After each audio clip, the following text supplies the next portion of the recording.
Mitchell, rookie of the year. All Ah, right, probably not. Considering Right. there's always a high-profile quarterback who gets the job, who gets the award. But I gotta say, Hey. he's got a rookie of the year worthy resume through this part of the season so far. Do you think? Through the 3 or 4 games that he's been in. No, I think he's got a lot of potential. I mean, this is what it is. He's been really good 2 weeks in a row. Let's give 2 weeks in a row. He's 2 been weeks. We got killing. Yeah, 2 weeks. 2 weeks. yeah. I put that because it's a little bit controversial, only because we've only seen a small sample size.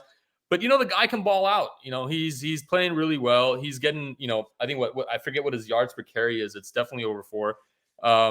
He's playing at a position where we kind of forgot about Raheem, right? I mean, it's like, oh, Raheem got injured first game. Okay, cool, patchwork. Hey, look, Trey Sermon miss whiff.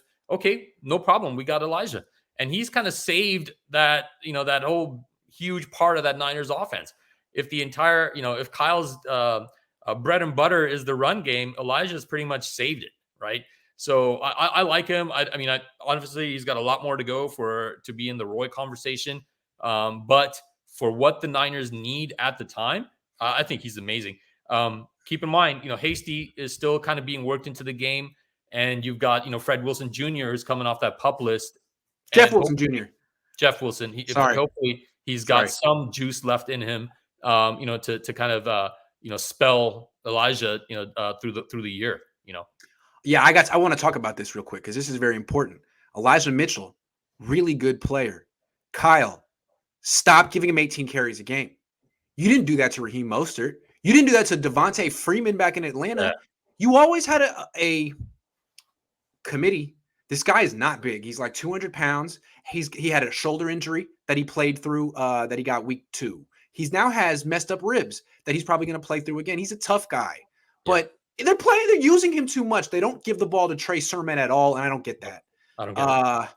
They could use another running back. Don't wear this guy out. Don't break him. Don't run him into the ground. That's important because he's really good. And he's not built to run the ball 18 times a game. He's built to run the ball 13 times a game. Something like that. Yeah. Now, hopefully those reinforcements kind of give him, we can I think have a little bit more faith in the pitch count. And then also, again, if we see consistent quarterback play, if we see a healthy Kittle, if we see Ayuk stepping up, if we see all of that, that means that you get more throws versus the go-to play, the handoff, right? You get a little bit more of that balanced offense. We haven't had a balanced offense. We're still looking for a balanced offense. And when we don't find a balanced offense, we hand off.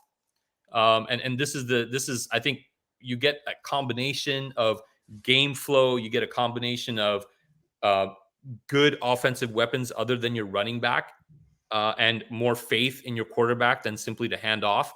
You start building that balance. And I think that's what's going to help Elijah probably more than having, more running backs into the mix. I think it's going to be a combination of, let's get back to West Coast football. Let's do some more, play actions. Let's get some receivers involved. Let's use our tight ends better.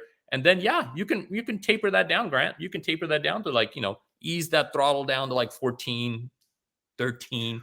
I mean, the Niners brand is really to run the ball until you show you can stop it. If you can't stop the run, we'll run 45 times and beat you that way. That's great, man, but it can't be all Elijah Mitchell. And the Niners are utterly they refuse to give the ball to Trey Sermon. You want to talk about the doghouse? Ayuk isn't in it. No. Sermon is.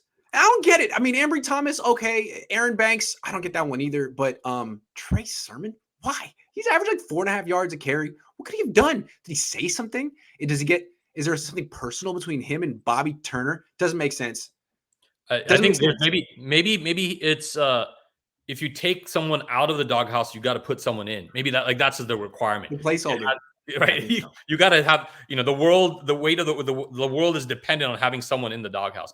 But no, we got to see more out of Trey. You have to be. You took a big swing on him. You got to put him in a position, and you got to see what he's got for the remainder of the year. Mix them in.